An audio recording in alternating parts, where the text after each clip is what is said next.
Kita harus merasa banyak maksiat yang sudah kita laksanakan, sedikit ketaatan. Agar apa? Agar kita tidak ujub, tidak takabur dalam beribadah kepada Allah Subhanahu wa Ta'ala. Maka orang-orang dahulu suka mengatakan dan mengingatkan kepada anak-anaknya, pintar-pintarlah kamu merasa, tapi jangan pernah kamu merasa pintar. Hari ini banyak orang yang hidupnya merasa pintar, tapi tidak pintar merasa diri. Padahal kalau kita sadar, man arafa nafsah faqad arafa rabbah. Siapa yang mengenal dirinya, dia pasti akan mengenal Tuhannya. Mengenal dirinya, bisifatil makhlukin. Mengenal Allah, bisifatil khaliq. Mengenal dirinya dengan sifat kelemahan, ketidakberdayaan, ketidakmampuan, kebodohan, kemiskinan, kesusahan. Dia akan mengenal Allah dengan segala kebesarannya, dengan segala kemahakuasaannya, dengan segala kekayaan Allah Subhanahu wa Ta'ala, dan dengan segala keagungan Allah Subhanahu wa Ta'ala. Jamaah sholat Jumat yang dirahmati oleh Allah Subhanahu wa Ta'ala. Maka dalam hidup ini kita harus senantiasa meningkatkan ketakwaan dan keimanan kita kepada Allah Subhanahu wa Ta'ala. Hadirin, banyak orang soleh, tapi boleh jadi orang soleh bisa salah dalam hidupnya. Kapan orang itu salah? Ketika merasa dirinya sudah soleh, ketika merasa dirinya sudah paling benar, ketika merasa dirinya sudah paling hebat, dan ketika orang soleh itu merasa dirinya tidak pernah salah. Boleh jadi hari ini orang-orang yang jauh dari Allah, boleh jadi hari ini orang-orang yang tidak ibadah, tapi satu saat dia sadar, dia tobat, dia insaf. Boleh jadi dia menjadi orang-orang yang dekat dengan Allah Subhanahu wa Ta'ala.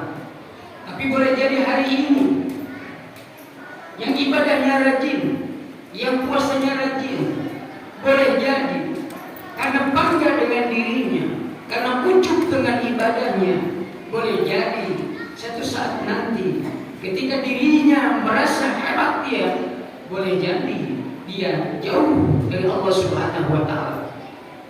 Seperti Sa'labah bin Hatib al-Ansari, karena mulaziman di masjid Rasulullah wal haram hatta jabhatuhu qalbatil ba'ir min kasrati sujud ala al-ardi wal hijab. Bisa kita lihat dalam sejarah, dulu ada orang namanya Sa'labah bin Hatib al-Ansari, karena mulaziman di masjid Rasulullah wal haram, dia sering berjamaah bersama Rasulullah siang dan malam. Hatta jabhatahu kalbati ba'ir min katrati sujud ala ardi wal hijab, sampai jidatnya hitam karena saking rajin sujudnya di atas tanah dan di atas bebatuan, rajin berjamaah. Tapi pada akhirnya dia jadi jauh dari Allah, jauh dari Rasulullah, dan jauh dari majlis-majlis Rasulullah Sallallahu Alaihi Wasallam. Kenapa? Karena tidak taat kepada Rasulullah Sallallahu Alaihi Wasallam. Maka mudah-mudahan ibadah yang kita lakukan mampu mendekatkan diri kita kepada Allah Subhanahu wa Ta'ala. Ya, salat Jumat yang dirahmati oleh Allah Subhanahu wa Ta'ala. Terakhir saya akan sampaikan firman Allah Subhanahu wa Ta'ala di dalam surat An-Nahl ayat 97. Mudah-mudahan ini menjadi renungan di hari Jumat ini.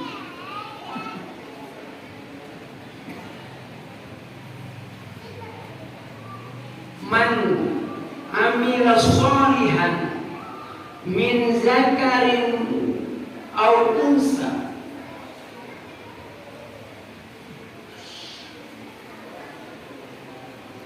man amila sholihan min zakarin aw unsa wa huwa mu'minun falanuhyiyanahu hayatan thayyibatan walanajziyanahum ajrahum bi ahsani ma kanu ya'malun.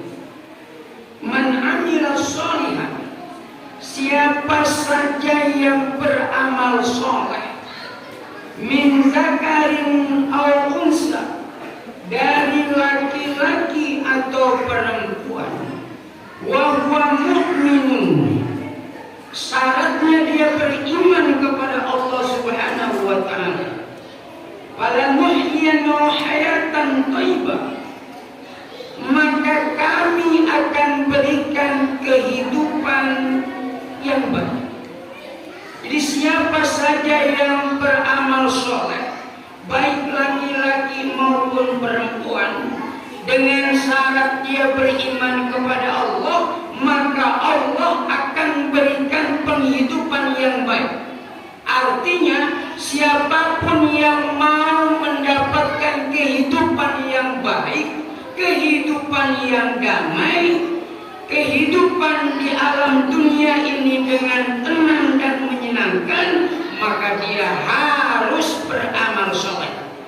Man amila sholihan min zakarin aw unsa wa huwa mu'min falanuhyiyanahu hayatan thayyibatan. Di dalam kitab tafsir Sifatul Tafsir karya Imam Ali As-Sabuni, mana yang disebut dengan hayatan thayyibah bil qanaah wa rizqil halal, kehidupan yang baik di dunia adalah senantiasa qanaah dan senantiasa mencari rezeki yang halal, wa taufiq lisolihil a'mal, dan mendapat taufik untuk melakukan amal-amal yang baik. Artinya orang yang mendapatkan kehidupan yang baik di dunia adalah mereka orang yang hidupnya qanaah, orang yang mencari rezeki halal, dan orang yang senantiasa mendapat taufik dari Allah Subhanahu wa taala. Falanuhyiyanahu hayatan thayyibah. Bahkan orang-orang yang beramal soleh, baik laki maupun perempuan, dia akan mendapatkan balasan dari Allah. Walanajziyanahum ajrahum bi ahsani ma kanu ya'malun. Mereka akan mendapatkan pahala dengan balasan yang lebih baik. Jadi ada mufassir yang mengatakan hayatan thayyibah itu adalah di akhirat nanti. Wa qala Hasan katibul hayati ahadin illa fil jannah. Tidak ada kehidupan yang paling baik kecuali kehidupan ketika nanti dia sudah ada di surga. Li'anna hayatun bila mautin, di surga itu kehidupan tanpa ada kematian. Wa ghaniyun bila faqrin, kekayaan tanpa ada kefakiran. Wa sihatun bila saqamin, kesehatan tidak pernah merasakan kesakitan. Wa sa'adatun bila syaqawatin, bahkan kebahagiaan dan tidak pernah ada penderitaan. Jamaah yang dirahmati oleh Allah Subhanahu wa taala, kesimpulan dari ayat ini, kalau kita ingin mendapatkan hayatan thayyibah, kehidupan yang baik, kehidupan yang menyenangkan, kehidupan yang membuat kita tenang, kita damai, kata Quran, man amila sholihan min dzakarin aw unsa wa huwa mu'min falanuhyiyanahu hayatan thayyibah. Artinya mau tenang dalam hidup harus beramal soleh. Mudah-mudahan Allah senantiasa memberikan keberkahan kepada kita semuanya. Aku coba lihat astaghfirullah innahu ghafurur